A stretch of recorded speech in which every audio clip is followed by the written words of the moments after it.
You didn't just murder him, you made sure the last thing he saw was your friend holding the knife.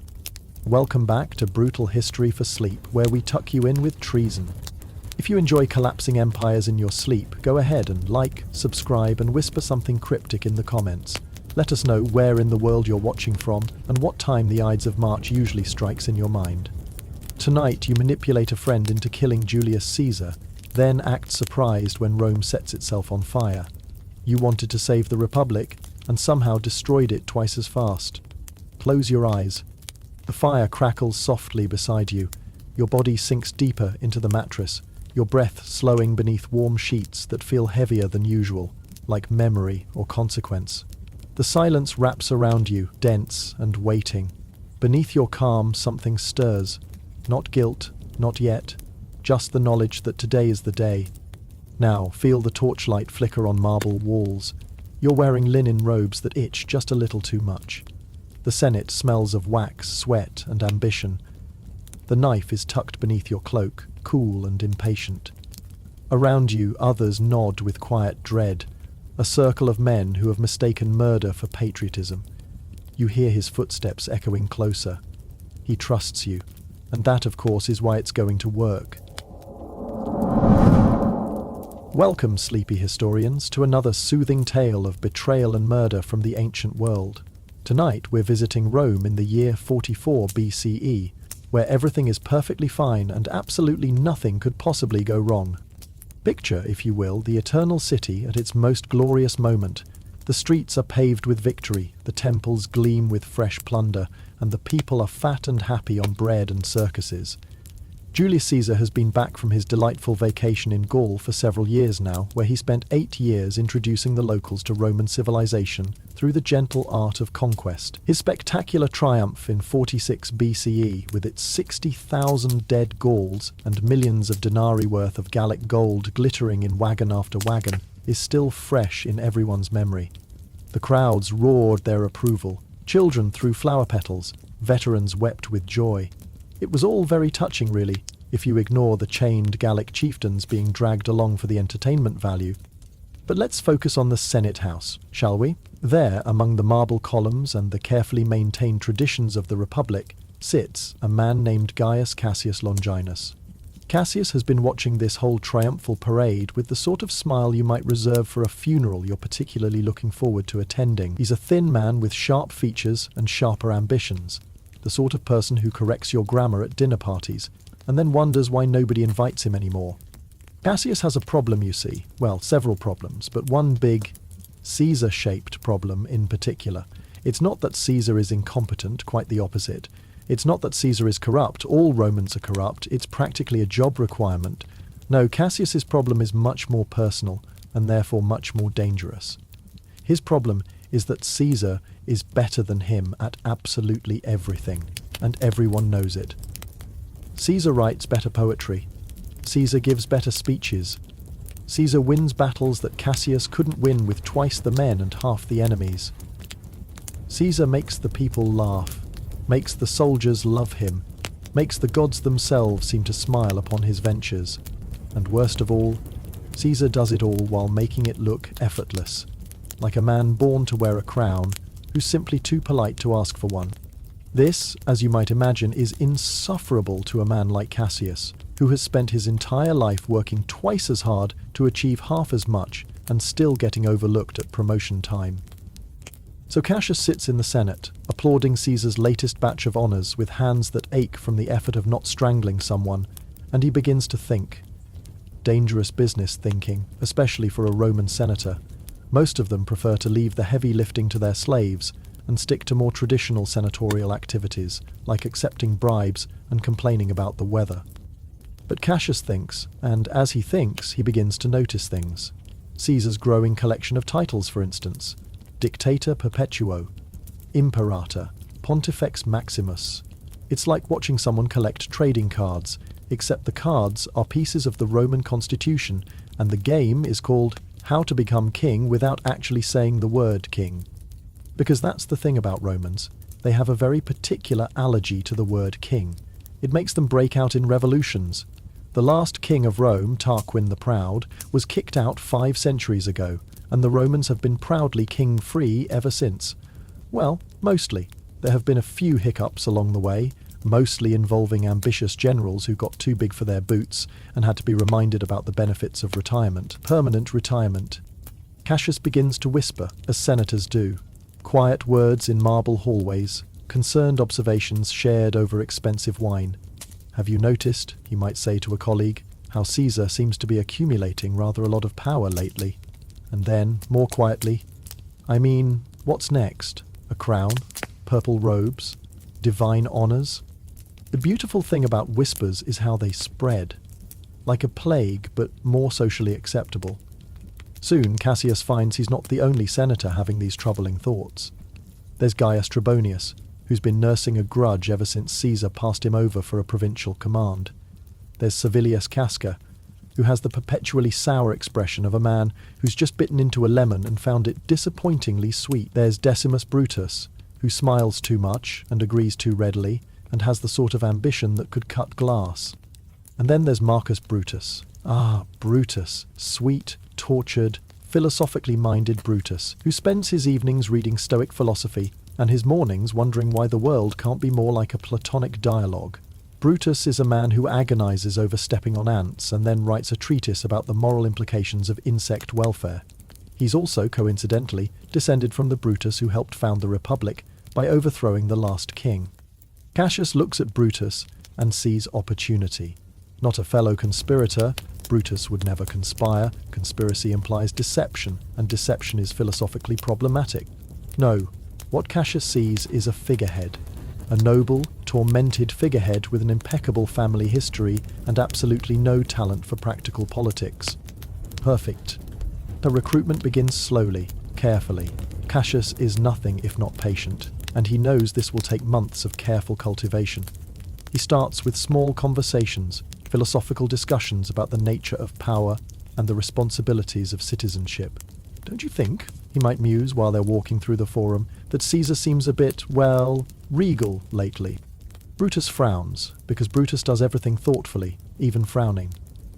"I hadn't really considered it," he admits, which is Brutus speak for, "Now I'm going to think about nothing else for the next 6 months."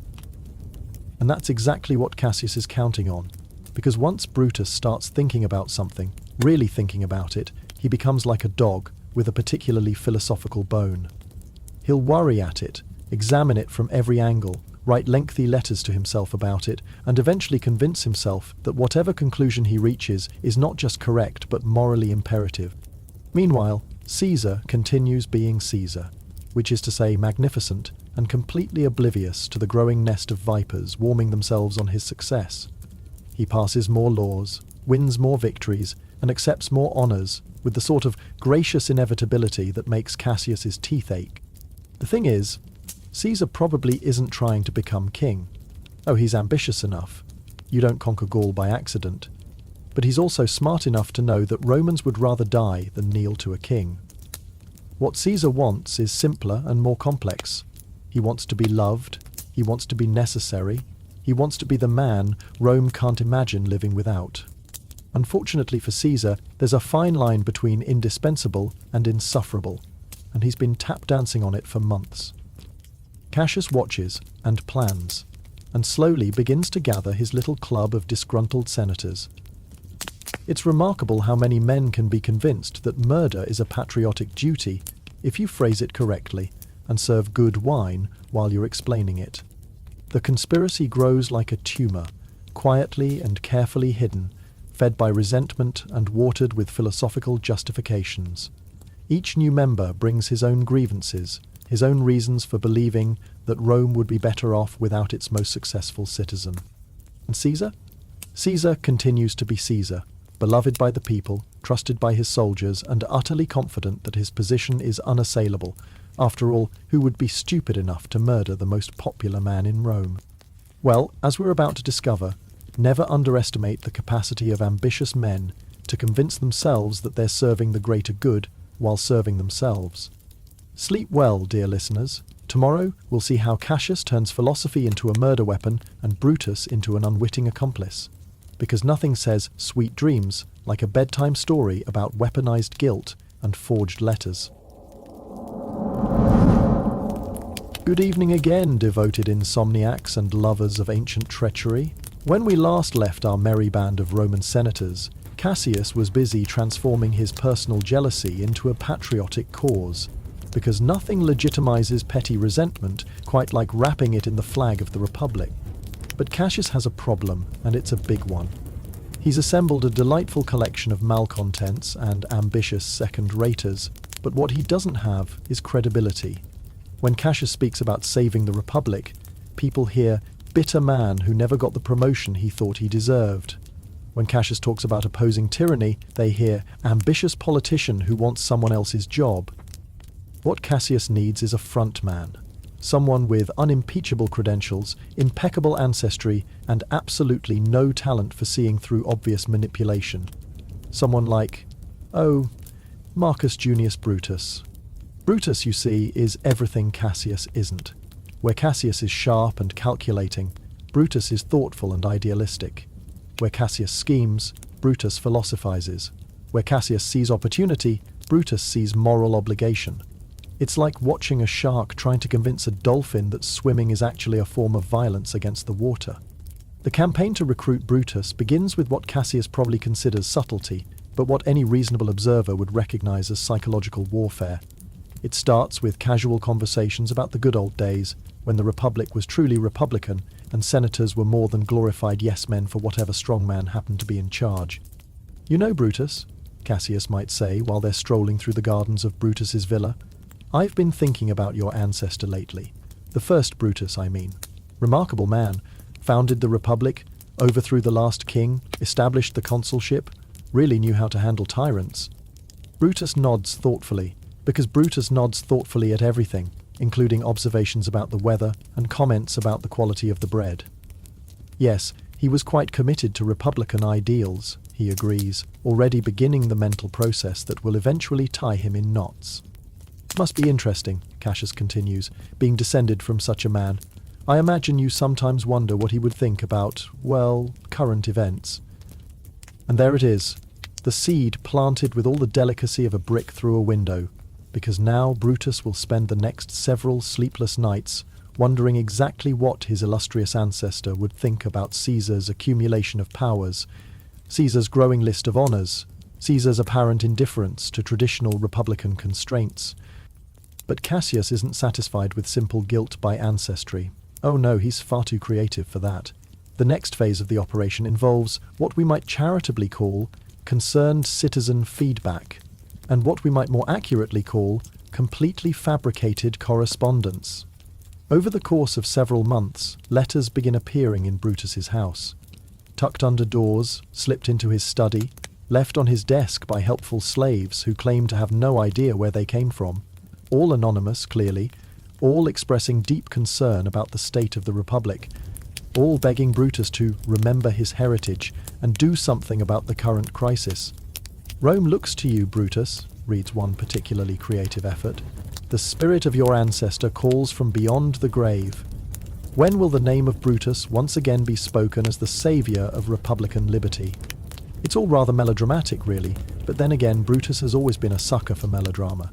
He keeps the letters, reads them repeatedly, and begins to pace around his villa at odd hours, looking like a man carrying the weight of the world on his shoulders. His wife, Porcia, watches this performance with the weary patience of a woman who has been married to a philosopher long enough to recognize the early stages of a moral crisis. "You're brooding again," she observes one evening, as Brutus stares moodily into his wine cup. "I'm contemplating," Brutus corrects, which is philosopher speak for brooding, but with more intellectual pretension. "About Caesar?" she asks, because Portia is considerably sharper than her husband, and has noticed the correlation between his midnight pacing and the recent increase in her husband's interactions with Cassius. Brutus looks up, startled, as if the idea that his internal turmoil might be visible to others is a completely novel concept. "How did you—" "Lucky guess," Porcia says dryly.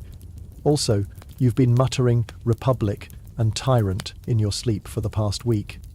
This is the thing about Brutus. He's an absolutely terrible conspirator because he's fundamentally honest. Lying requires a certain flexibility of conscience that Brutus simply doesn't possess. He can convince himself that murder is a moral necessity, But he can't convince himself that keeping secrets from his wife is philosophically acceptable. Meanwhile, Cassius continues his careful cultivation, organizing dinner parties where the conversation somehow always turns to the dangers of concentrated power and the historical precedents for dealing with would-be kings. He invites carefully selected guests, men who can be counted on to express concern about Caesar's ambitions without appearing to be part of any organized opposition. "It's not that I dislike Caesar personally," says Gaius Trebonius over the fish course. "It's just that one man holding so much power, well, it does make one wonder about the future of our institutions." "Quite concerning," agrees Servilius Casca, who has perfected the art of looking deeply troubled while consuming extraordinary quantities of expensive wine. "I mean, what's to stop him from declaring himself king, or emperor, or God?" Brutus listens to all this with the expression of a man watching his childhood home burn down, while someone explains that it's probably for the best, really, since the neighborhood was getting too crowded anyway. The beauty of Cassius's approach is that he never actually asks Brutus to join a conspiracy. He doesn't need to. Instead, he simply creates conditions where Brutus will eventually talk himself into believing that he has a moral obligation to save the Republic from Caesar's ambitions. It's like watching someone drown in intellectual quicksand. The more Brutus struggles with the philosophical implications of Caesar's power, the deeper he sinks into Cassius's carefully prepared trap. The final stroke of genius comes when Cassius arranges for Brutus to have a conversation with Caesar himself. Nothing dramatic, just a casual encounter in the forum, where Caesar, in his usual generous fashion, makes some offhand comment about considering additional honors that the Senate has proposed for him. "They want to put my statue in all the temples," Caesar mentions with the sort of casual pride that only comes from a lifetime of extraordinary achievement. "And they're discussing some sort of permanent consulship arrangement. Quite flattering, really." Brutus nods and smiles and makes appropriate responses, but inside his philosopher's brain, alarm bells are ringing like the fire brigade has been called out for the apocalypse. Statues in temples? Permanent consulship? These are not the words of a man committed to republican traditions. These are the words of a man who has forgotten that he's supposed to be a temporary custodian of power, not its permanent owner. That night, Brutus writes a long letter to himself, a philosophical exercise he's fond of, exploring the moral implications of allowing tyranny to flourish through inaction. By dawn, he's convinced himself that opposing Caesar isn't just acceptable, it's mandatory. Not just mandatory, it's the only way to honor his ancestors, preserve the Republic, and maintain his own philosophical integrity. When Cassius casually mentions a few days later that he's been having similar concerns and wonders if perhaps some sort of action might be necessary, Brutus is ready to listen. "I've been thinking," Brutus says, which in his case is roughly equivalent to saying, "I've been building nuclear weapons in my basement." "About Caesar?" Cassius asks, as if the thought had never occurred to him. "About our responsibilities as senators, as citizens, as inheritors of the Republic our ancestors built." Cassius nods sagely, like a teacher watching a particularly slow student finally grasp a simple concept. It's a heavy burden, isn't it? Knowing what must be done and having the courage to do it. And just like that, Brutus talks himself into treason. No threats, no bribes, no dramatic oaths sworn in blood. Just one man's talent for manipulation meeting another man's talent for moral self-torture and finding perfect compatibility. The conspiracy has its figurehead, the noble Brutus, descendant of the founder of the Republic, has agreed to save Rome from its greatest hero. What could possibly go wrong? Sleep tight, dear listeners. Tomorrow we'll discover how to plan the perfect murder when your co-conspirators include a collection of nervous senators who can't agree on where to have lunch, let alone how to efficiently stab someone to death. Welcome back, sleepy scholars of ancient mayhem. When we last visited our merry band of Republican idealists, Brutus had just finished convincing himself that murder was not only acceptable, but philosophically necessary. Tonight, we get to watch a group of Roman senators try to organize an assassination, which is roughly as efficient as you'd expect from a committee of politicians planning anything more complex than a dinner party. The first order of business, naturally, is expanding the membership. Cassius has his figurehead in Brutus, but what he needs now is a proper conspiracy. And like any good Roman organization, this conspiracy requires the right sort of people, which is to say, people with enough social standing to make the murder look respectable and enough personal grievances to make it look justified. The recruitment process is an exercise in careful social engineering. Each new member is approached individually, sounded out over wine and olives, and gradually brought into the fold through a combination of philosophical argument and shared resentment. It's like hosting a dinner party where the main course is treason, and everyone brings their own knife. Gaius Trebonius is recruited on the strength of his wounded pride. Caesar passed him over for a provincial command, which in Roman politics is roughly equivalent to being told your services are no longer required by someone who then gives your job to your nephew. Servilius Casca joins because he has the sort of perpetual dissatisfaction that makes him susceptible to any plan that promises dramatic change, regardless of consequences. Decimus Brutus signs up because he's been watching Caesar's rise with the calculating interest of a man who realizes he's never going to be the most important person in any room Caesar happens to occupy. Each new conspirator brings his own suggestions, his own concerns, and his own ideas about how exactly one goes about murdering the most powerful man in Rome without getting caught, executed, or worse, laughed at. The venue question alone generates weeks of debate. Cassius initially favours something dramatic and public, perhaps during one of Caesar's frequent public appearances, where the symbolism would be clear and the audience appropriately large. Brutus, being Brutus, prefers something more dignified, a private meeting where they can explain their philosophical objections before administering the necessary fatal corrections. Trebonius suggests Caesar's house, which would be convenient, but raises awkward questions about hospitality violations. Casca proposes the Forum, which would be symbolic, but also chaotic. Someone, probably Decimus, mentions the Theatre of Pompey, where the Senate has been meeting recently due to renovations in their usual building. The Theatre of Pompey. Now there's a venue with irony baked right in. It's a building commissioned by Pompey the Great, Caesar's former ally turned enemy, who met his own dramatic end on an Egyptian beach a few years earlier. The main meeting hall features a lovely statue of Pompey himself, positioned so that he seems to be gazing down upon the proceedings, with the sort of marble disapproval that only dead enemies can properly manage. Perfect, declares Cassius, who has always appreciated a good dramatic backdrop. We'll kill Caesar at the foot of Pompey's statue. The symbolism practically writes itself. The date proves equally contentious.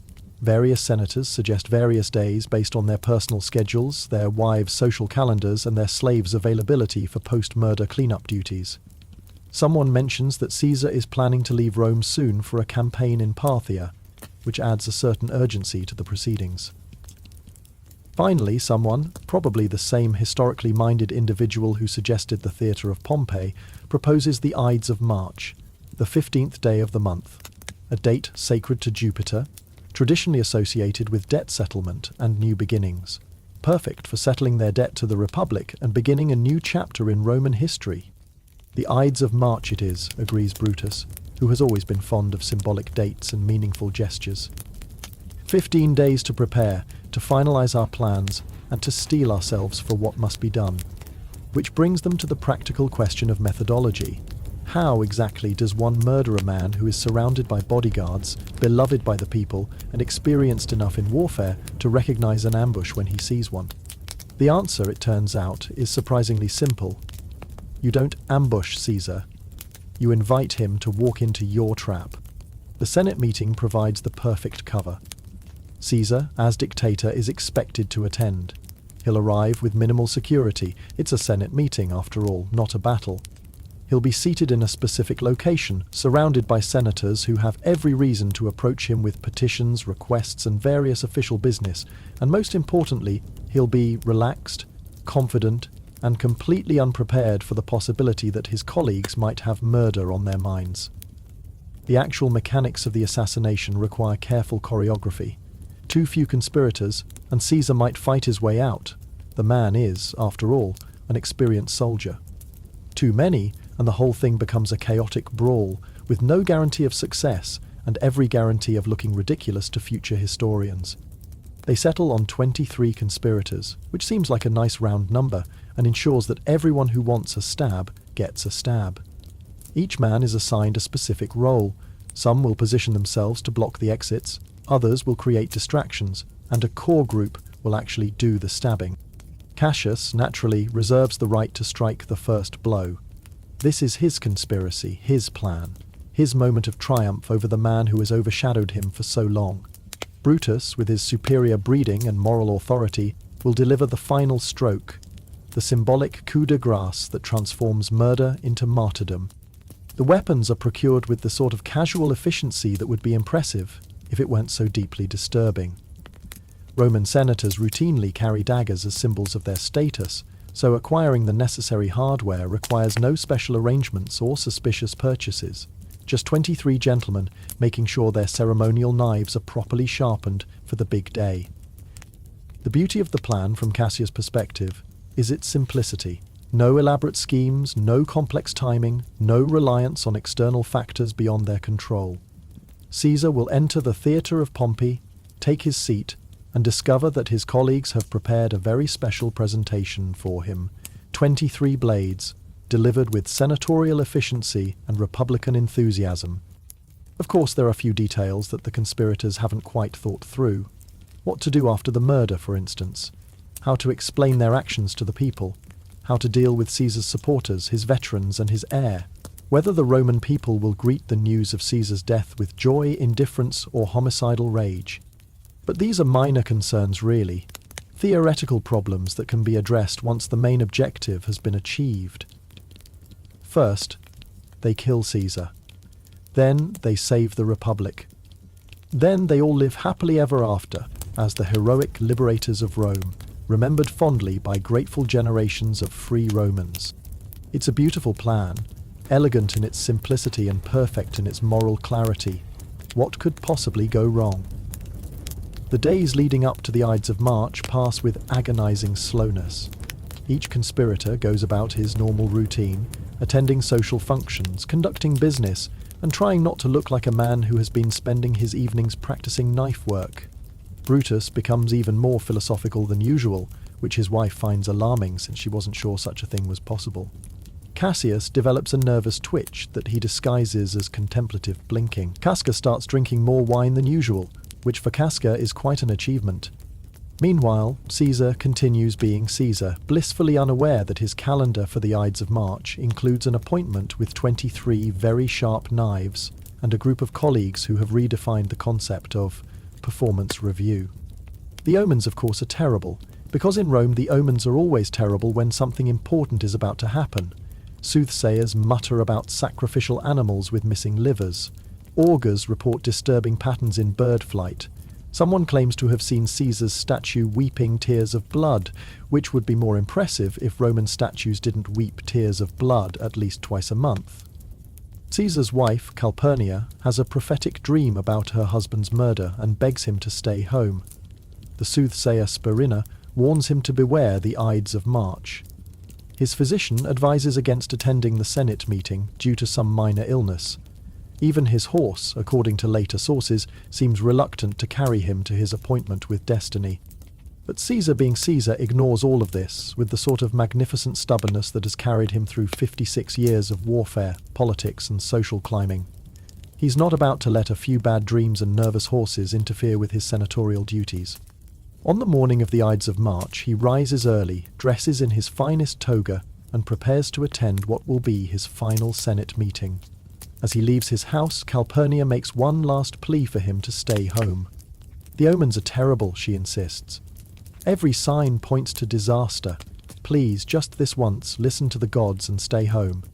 Caesar pauses, considers, and then smiles with the sort of confidence that comes from a lifetime of proving everyone else wrong. I am Caesar, he says simply. The gods wouldn't dare. And with that, he steps into his litter and begins the journey to the theatre of Pompey, where 23 senators are waiting with carefully sharpened daggers and absolutely no doubt that they are about to save the Republic. Sweet dreams, dear listeners. Tomorrow we'll discover what happens when careful planning meets uncontrolled panic and find out why group projects always end badly, even when the project is political assassination. Good evening once more, patient lovers of historical catastrophe. When we last left our collection of Republican idealists, they were putting the finishing touches on their carefully planned assassination. confident that murdering Caesar would solve all of Rome's problems and probably improve the weather as well. Tonight, we get to watch what happens when political theory collides with blood-soaked reality, and, spoiler alert, it's not pretty. Serentio Vestia and Automata. The expired Dracula. Automata. Introductory. The morning of the Ides of March dawns crisp and clear, the sort of day that seems designed for momentous historical events or pleasant picnics. Unfortunately for everyone involved, this particular day has been reserved for the former rather than the latter. Caesar arrives at the theatre of Pompey fashionably late because punctuality has never been a particular virtue among the Roman elite. The conspirators, who have been waiting with the sort of nervous energy usually reserved for actors on opening night, watch as his litter approaches with a mixture of anticipation and barely controlled panic. As Caesar steps down from his litter, he's immediately approached by a senator named Artemidorus, who attempts to hand him a scroll containing a detailed warning about the conspiracy. Because apparently 23 people keeping a secret is about as reliable as you'd expect, and word has begun to leak out despite everyone's best efforts at discretion. Caesar, however, is in no mood for unsolicited reading material. He's running late, he's got a full schedule of senatorial business, and he's certainly not going to waste time with whatever petition or complaint some nervous senator wants to thrust at him. He waves Artemidorus away with the sort of casual dismissal that busy, important people have perfected, and continues toward the building. Inside the theatre of Pompey, the conspirators have arranged themselves with all the subtlety of an amateur theatrical production. They're positioned throughout the meeting hall, trying to look casual while keeping their hands near their concealed daggers, and attempting to avoid eye contact with each other lest they give away the game through excessive nervous glancing. Cassius has developed what can only be described as a stress rash, which he's attempting to disguise through strategic toga adjustment.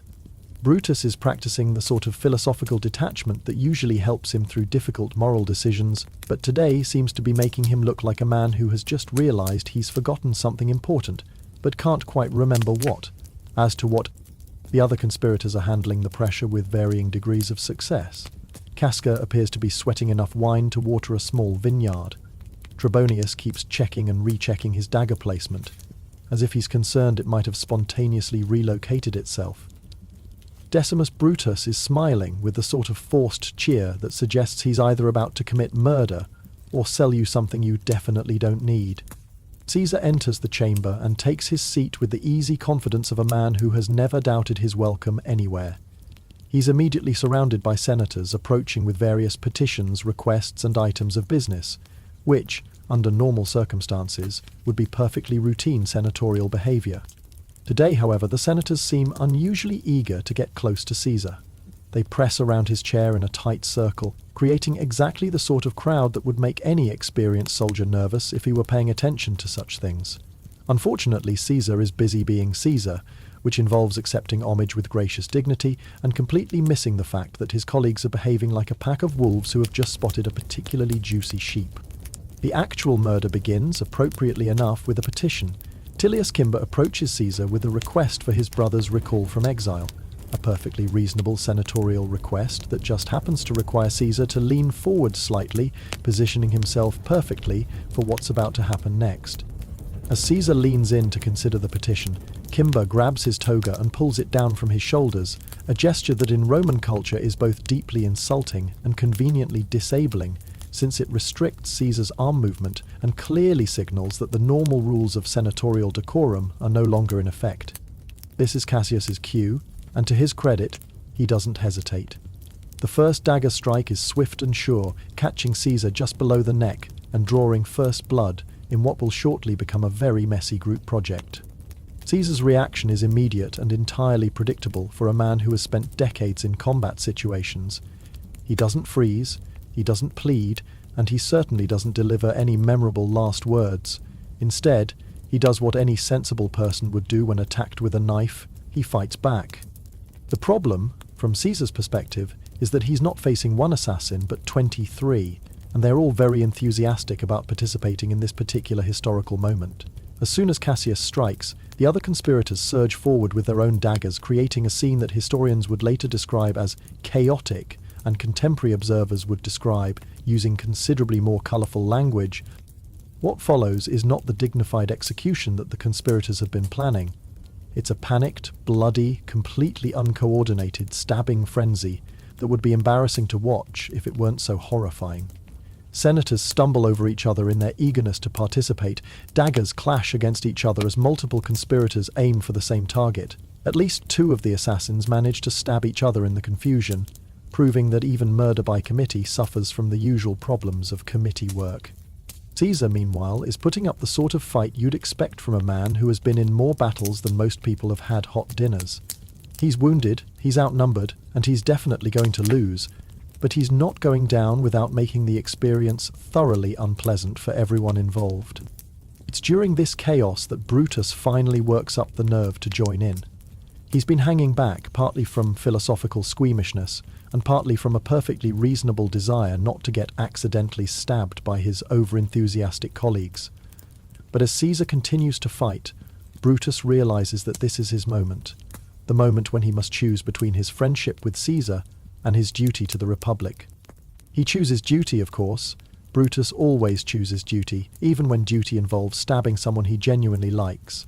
His blade finds its mark, just as Caesar, weakened by multiple wounds and probably beginning to realize that this is not a fight he can win, looks up and recognizes his friend among his attackers.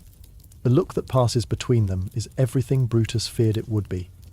Not anger, not hatred, but something infinitely worse. Disappointment. The sort of look a teacher gives a promising student who has just revealed himself to be a complete failure of moral character. Whether Caesar actually says "Et tu, Bruto," you too, Brutus, is a matter of some historical debate. What's certain is that seeing Brutus among his killers breaks something in Caesar that all the other daggers couldn't touch. He stops fighting, pulls his toga over his head to die with dignity, and collapses at the foot of Pompey's statue. 23 wounds later, Caesar is dead and the conspirators stand over his body like actors who have just realized they've forgotten their lines in the middle of the most important scene of the play. The silence that follows is profound and deeply uncomfortable. This is the moment when the conspirators expect to hear cheers from the Roman people, grateful applause from their fellow senators, and perhaps a few thankful speeches about the restoration of Republican liberty. Instead, they hear nothing. The other senators have fled the building in terror, the people outside are still unaware of what has happened, and the 23 liberators of Rome are standing in a pool of blood, holding bloody daggers, and beginning to realize that they may not have thought this through quite as carefully as they believed. Cassius, ever the practical politician, attempts to take charge of the situation. "Citizens," he cries, raising his bloody dagger, "Rome is free, the tyrant is dead, the Republic is restored." The few remaining people in the chamber stare at him with the sort of expression usually reserved for someone who has just announced that the moon is made of cheese and he has the mining rights. Brutus tries a more philosophical approach. "We have saved Rome from tyranny," he declares. "We have honored our ancestors and preserved the liberty of our people." This generates even less enthusiasm than Cassius's attempt, possibly because Brutus delivers the speech while standing over Caesar's corpse in blood-spattered robes, which somewhat undermines the moral authority he's trying to project. It's at this point that the conspirators begin to realize that they may have overlooked a few important details in their planning. Details like how to explain to Caesar's veterans that their beloved general has been murdered, how to convince the Roman people that they're better off without the man who just conquered Gaul and filled their treasury with gold, how to deal with Mark Antony, Caesar's lieutenant, who is notably absent from today's proceedings and presumably still alive, armed, and potentially vengeful. The conspirators decide that a strategic withdrawal might be in order. They march out of the theatre of Pompey with as much dignity as they can muster, considering that they're covered in blood and carrying the weapons they've just used to commit the most famous political assassination in history. Outside, they encounter the first Roman citizens to learn of Caesar's death, and the reaction is not what they were expecting. Instead of grateful cheers, they're met with shocked silence, horrified stares, and the sort of rapidly backing away behaviour that suggests the crowd is not entirely convinced that these particular senators have Rome's best interests at heart. Word spreads through the city with the sort of speed that only really terrible news can achieve. Caesar is dead, murdered by senators in the theatre of Pompey with daggers, lots of daggers. The public reaction is immediate and decisive. They panic. Shops close, people flee to their homes, and the streets empty as if a plague has been announced. Because, in a very real sense, a plague has been announced. The plague of political uncertainty that comes when someone murders the most powerful man in the world without a clear plan for what happens next. By sunset, the conspirators are holed up in their various houses, trying to wash the blood out of their togas and wondering why saving the Republic feels so much like committing a terrible mistake. Meanwhile, Mark Antony, who has spent the day strategically avoiding the Senate meeting on the advice of a friend who suspected something was amiss, receives word of Caesar's death and begins planning his response. And unlike the conspirators, Antony is very good at planning. Sleep peacefully, dear listeners. Tomorrow we'll discover why murdering a popular leader is only the beginning of your problems, and learn that sometimes the real enemy isn't the tyrant you kill, but the politician you leave alive. Welcome back, devoted students of political disasters. When we last visited our band of Republican liberators, they had just discovered that murdering Caesar hadn't instantly restored the Republic so much as it had created a power vacuum the size of the Mediterranean. Tonight, we get to watch them grapple with the age-old problem of revolutionary politics. It's much easier to tear something down than it is to build something better. The immediate aftermath of Caesar's assassination is, to put it mildly, not going according to plan. The conspirators had apparently assumed that once Caesar was dead, Rome would spontaneously return to the good old days of republican government, like a broken clock that suddenly starts working again after you give it a good whack. Instead, what they've created is chaos. The Senate is paralyzed, the people are terrified, and somewhere in the city, Mark Antony is having the sort of thoughts that generally end with armies marching and heads on spikes. Antony, you see, is everything the conspirators are not. Where they are philosophers and idealists, he is a pragmatist and a politician. Where they plan assassinations, he plans campaigns. Where they worry about moral principles, he worries about practical outcomes. And right now, the practical outcome he's most interested in is making sure that Caesar's murderers don't live long enough to enjoy their newfound freedom. But Antony is also smart enough to know that immediate revenge, while personally satisfying, would be politically disastrous. Romans may love a good bloodbath in the arena, but they prefer their politics to at least pretend to be civilized. So instead of immediately calling for the conspirators' heads, Antony does something much more dangerous. He calls for a Senate meeting. The conspirators, who have spent the last few days lurking in their houses and trying to convince themselves that they've done the right thing, receive their invitations to this meeting with all the enthusiasm of condemned men receiving their execution dates. They know it's a trap. They also know they can't afford not to attend, because refusing to face the Senate would make them look guilty of something more serious than patriotic murder. Cassius, ever the strategist, suggests that they enter the Senate armed and ready for trouble. We killed Caesar, he points out with impeccable logic. What's to stop his supporters from killing us? Brutus, however, rejects this suggestion with the sort of moral certainty that has gotten him into this mess in the first place. We are not murderers, he declares, apparently having forgotten the events of the previous week. We are liberators. We will face the Senate with clean hands and clear consciences. Cassius stares at him with the expression of a man who has just realized that his partner in revolution is completely insane. Clean hands, he repeats. Brutus, we literally have blood under our fingernails. But Brutus is not to be deterred by inconvenient facts. He's convinced that truth and justice will prevail, because that's what happens in all the philosophical texts he's been reading. The fact that none of those texts were written by people who had recently stabbed someone to death in the Senate House is apparently not relevant to his thinking. The Senate meeting, when it finally convenes, is a masterpiece of political theatre. Antony arrives looking appropriately grief-stricken but perfectly composed, like a man who has lost a dear friend but is determined to put the good of Rome above his personal feelings. The conspirators arrive looking like they've been eating nothing but guilt and regret for the past week, which is probably accurate. Antony's opening speech is a work of art. He doesn't call for revenge.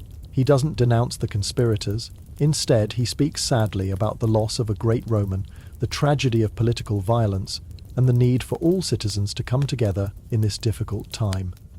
It's all very statesmanlike and completely terrifying if you happen to be one of the people who recently murdered his best friend. Then comes the masterstroke. Antony proposes that Caesar's will be read publicly, and that Caesar be given a proper funeral with all the honours due to a fallen hero of Rome. The conspirators can hardly object to this without looking like monsters. After all, they've been insisting that they killed Caesar out of love for Rome, not personal hatred. Surely they wouldn't begrudge the dead man a proper send-off. Of course, what they don't realise is that Antony has been planning this funeral the way other people plan military campaigns. Caesar's will, it turns out, is a public relations masterpiece. Caesar has left money to every citizen of Rome and donated his private gardens to the city for public use. In death, Caesar is more generous to the Roman people than most living politicians manage to be during their entire careers. The reading of the will takes place in the Forum, with what appears to be half of Rome in attendance. As the details of Caesar's bequests are announced, the crowd's mood shifts from curiosity to amazement to something approaching worship. Here was a man who conquered the world and then gave it away to the people who loved him. But the will is just the opening act. The real show is the funeral itself.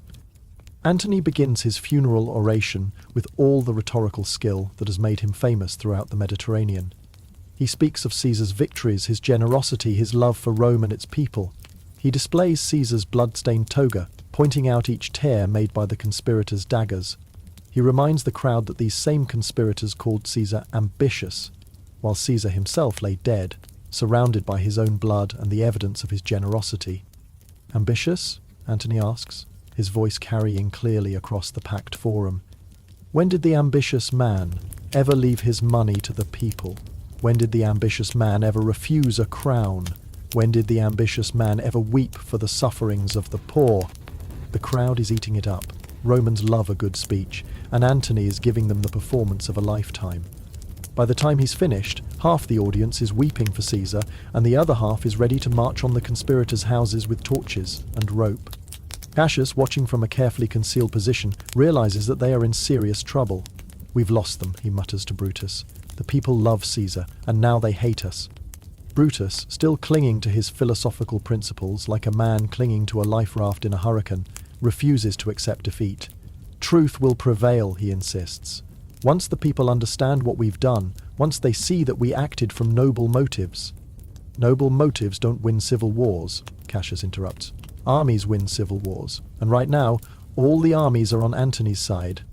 He's not wrong. As news of the assassination spreads throughout the Roman world, the response from Caesar's veterans and supporters is swift and decisive. Provincial governors declare for Antony. Legions march toward Rome. Gold flows into Antony's war chest from grateful clients and allies who remember Caesar's generosity and want to honor his memory. But just when it seems like Antony has complete control of the situation, a new player enters the game, Gaius Octavius, better known to history as Octavian and later as Augustus.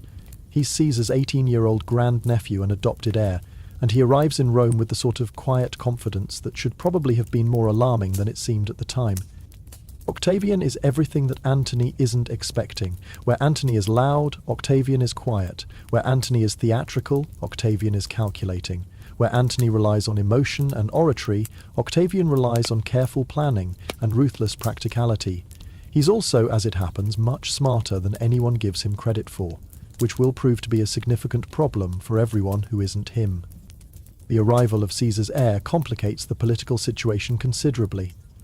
Antony had been planning to position himself as Caesar's natural successor, but it's hard to claim that inheritance when the actual heir is standing right there, asking politely but firmly for his legacy. What follows is a delicate dance of alliance and rivalry that unfolds over the next year and will ultimately reshape the Roman world. Antony and Octavian form an uneasy partnership, united by their mutual desire to see Caesar's murderers punished, but divided by their competing claims to Caesar's legacy. They're joined by Marcus Lepidus, Caesar's former lieutenant, creating what history knows as the Second Triumvirate in 43 BCE. This triumvirate is nothing like the informal arrangement that Caesar had with Pompey and Crassus. This is a formal division of power, backed by law and sealed with proscription lists. Official documents naming enemies of the state who can be killed on sight, their property confiscated and their heads displayed in the forum for public entertainment. The conspirators, meanwhile, have fled Rome for the eastern provinces, where they spend the better part of 2 years raising armies and recruiting governors to their cause. Cassius takes control of Syria and its legions, while Brutus secures Macedonia. They've finally figured out that philosophical arguments are no match for practical politics. But the lesson may have come too late. The irony is that in their attempt to prevent Caesar from becoming a king, the conspirators have created conditions that will ultimately lead to something much worse: an empire. By murdering Caesar, they've destabilized the Republic beyond repair and opened the door for whoever is strong enough to seize power permanently. Cassius, surveying his army in Syria, begins to grasp the magnitude of their miscalculation. "We killed one would-be king," he tells Brutus in a letter, "and created 3 actual kings." The preparation for war takes nearly 2 years, but the outcome is probably inevitable from the moment Caesar dies. The triumvirate has more money, more soldiers, and most importantly, more popular support. The Roman people may not love Antony and Octavian, but they loved Caesar, and anyone fighting in his name can count on their sympathy. The final confrontation comes in 42 BCE at Philippi in Macedonia, where the armies of the Republic face the armies of the Triumvirate in a battle that will determine whether Rome remains a republic or becomes something entirely new. Cassius and Brutus command their forces with the sort of grim determination that comes from knowing you're probably going to lose, but being philosophically committed to losing with dignity. Their soldiers are good. Many of them are Caesar's veterans, who joined the conspiracy out of loyalty to their commanders, rather than hatred for their former general. The battle itself is a messy, confused affair that lasts for weeks and ends with the sort of catastrophic defeat that history remembers for all the wrong reasons. Cassius, receiving false reports that his forces have been routed, commits suicide in the traditional Roman fashion rather than face capture. Brutus, learning of his friend's death, realizes that the cause is lost and follows his example. And so end the noble conspirators, dying by their own hands in a foreign field, far from the Rome they claimed to love and tried to save. They succeeded in killing Caesar, but they failed utterly in preserving the Republic. Instead, they managed to destroy both Caesar and the Republic, leaving Rome in the hands of 3 ambitious young men who have no intention of sharing power with a Senate full of potential assassins. Sleep well, dear listeners. Tomorrow we'll see how Brutus spends his final hours, discovering that good intentions and sharp daggers make poor substitutes for practical politics and realistic planning. Good evening, one final time, sleepy chroniclers of historical inevitability. When we last left our tale of Republican idealism meeting political reality, Cassius had just demonstrated the traditional Roman approach to military defeat: suicide with dignity. Leaving Brutus alone with his army, his principles, and the slowly dawning realization that saving the Republic might have been slightly more complicated than he'd originally anticipated. The death of Cassius hits Brutus like a philosophical sledgehammer to the soul. Cassius had been more than a co-conspirator. He'd been the practical brain behind their noble cause, the man who understood that politics was about more than moral principles and good intentions. With Cassius gone, Brutus is left alone with an army he barely knows how to command, and a cause that seems to be dissolving faster than salt in wine. The remaining conspirators gather around Brutus with the sort of desperate loyalty that men show when they realize they're probably all going to die together. There's still time to negotiate, they suggest. Perhaps Antony and Octavian might be reasonable. Perhaps some sort of compromise could be reached. Brutus listens to these suggestions with the weary patience of a man who has finally understood that he's been playing a game whose rules he never quite grasped. "There will be no compromise," he says quietly. "We killed Caesar to preserve the Republic.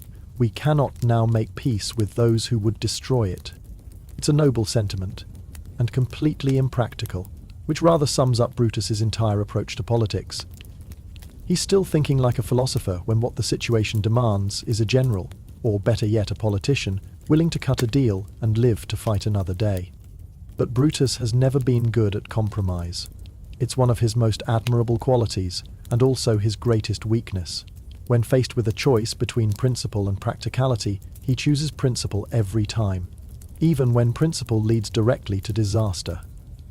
The Second Battle of Philippi comes quickly, before Brutus has time to properly reorganize his forces or come to terms with his new role as sole leader of the Republican cause.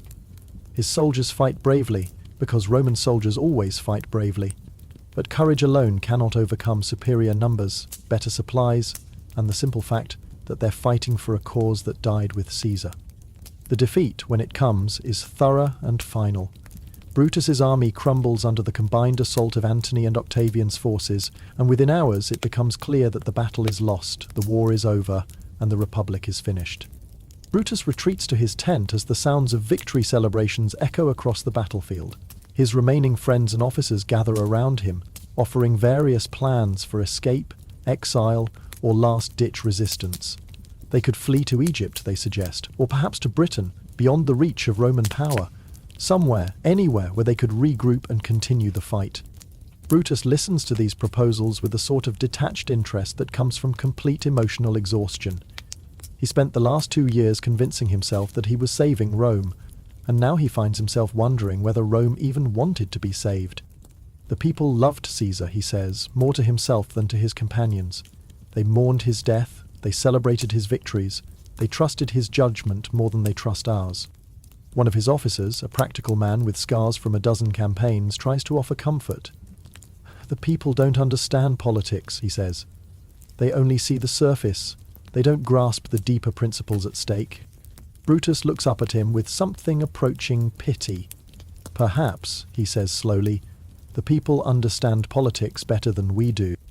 It's a remarkable moment of clarity for a man who has spent his entire adult life believing that philosophical principles should trump popular opinion. Brutus is finally beginning to understand that, in a republic, the people's will actually matters. And if the people prefer Caesar's generosity to the Senate's traditional authority, then perhaps the Senate has failed rather than the people. Outside the tent, the sounds of pursuit are growing closer. Antony's soldiers are systematically hunting down the surviving conspirators, and it's only a matter of time before they find Brutus's hiding place. The choice is simple: surrender and face execution, or die with dignity by his own hand. For Brutus, it's no choice at all. He's a Roman, a senator, and a descendant of the founder of the Republic. He will not give his enemies the satisfaction of dragging him through the streets of Rome in chains. His final preparations are conducted with the sort of calm efficiency that Romans brought to everything, including death. He speaks privately with each of his remaining friends, thanking them for their loyalty and urging them to make their peace with the new order. He writes a final letter to his wife, Porcia, explaining his actions and asking her forgiveness for the pain he's caused. Then, as dawn breaks over the battlefield where the Republic has died, Brutus takes his sword and follows the path that Cassius chose the day before. His last words, according to the historians who weren't there but claim to know anyway, are a quote from Euripides. "O wretched virtue, you were but a name, and yet I worshipped you as real indeed, but now it seems you were but fortune's slave." It's a suitably philosophical end for a philosophical man, though one can't help but wonder if Brutus might have chosen different last words if he'd had more time to think about it. Something along the lines of, maybe murdering popular leaders is more complicated than it looks, or, note to self, next time, have a plan for after the assassination. With Brutus's death, the last serious resistance to the triumvirate collapses. The remaining conspirators are hunted down and killed, their heads displayed in the forum as a warning to anyone else who might be tempted to interfere with the new order. The Republic, already mortally wounded by decades of civil war, finally breathes its last. But here's the truly ironic part. By killing Caesar to prevent him from becoming king, the conspirators have created the conditions that will lead to something much worse. The triumvirate doesn't last long. Ambitious men rarely make good partners, and eventually Octavian eliminates his rivals and becomes Augustus, the first emperor of Rome. Augustus is everything that Caesar never was, a true autocrat who systematically dismantles republican institutions while maintaining the pretense that the Republic still exists. He rules for 45 years, establishes a dynasty, and creates an imperial system that will last for centuries. The Senate continues to meet, but only to rubber stamp the emperor's decisions. Citizens still vote, but only for candidates that the emperor approves. The forms of the Republic are preserved, but the substance is gone, replaced by an efficient autocracy that the Roman people actually seem to prefer to the chaos and corruption of the late Republic. Caesar, meanwhile, is deified by popular demand. Temples are built in his honor, his birthday becomes a public holiday. The month of his birth is renamed Julius, July, in his memory. The man who the conspirators killed to prevent him from becoming king becomes a god instead, which seems like a rather more significant promotion. The ultimate irony is that Caesar probably never wanted to be king in the first place. He wanted to be loved, respected, and necessary to Rome's continued success. He wanted to be the indispensable man, the leader that Rome turned to in times of crisis. But he probably would have been content to remain a very powerful citizen rather than becoming an actual monarch. By murdering him, the conspirators transformed Caesar from a successful politician into a martyr, from a powerful general into a symbol of everything that was great about Rome. They gave him immortality and, in doing so, ensured that the republic they were trying to save would be replaced by an empire dedicated to his memory. And so our story ends, where so many Roman stories end, with unintended consequences, ironic outcomes, and the sort of historical lesson that probably would have been more useful before everyone started stabbing each other. The conspirators believed they were saving the Republic, but they destroyed it instead. They thought they were preventing tyranny, but they enabled it. They imagined they would be remembered as heroes, but history largely remembers them as cautionary tales about the dangers of idealistic thinking in practical politics. Caesar got his empire, though he didn't live to enjoy it. The Roman people got their emperor, though they had to wait a generation for him to arrive. And the Republic got its martyrs, though they turned out to be the very people who killed it. As for us, comfortable in our beds and far removed from the blood and ambition of ancient Rome, we can take comfort in the knowledge that our own politicians would never be so foolish as to let personal rivalry and ideological purity override practical wisdom and popular will. Would they? Sleep well, dear listeners. May your dreams be filled with nothing more dangerous than philosophical debates and your conspiracies limited to surprise birthday parties. And remember, if you ever feel the urge to save your country through violence, perhaps consider writing a strongly worded letter instead. The postal service is much less likely to result in civil war. Good night from all of us here at Brutal History for Sleep. Sweet dreams, and may your rest be peaceful and free of daggers in the back. Until next time, when we'll return with another soothing tale of ancient ambition and modern lessons, this is your host reminding you that history is full of people who were absolutely certain they were doing the right thing. They were usually wrong. Thank you for listening, one last time. May your sleep be deep, your dreams quiet, and your mind at peace. Good night.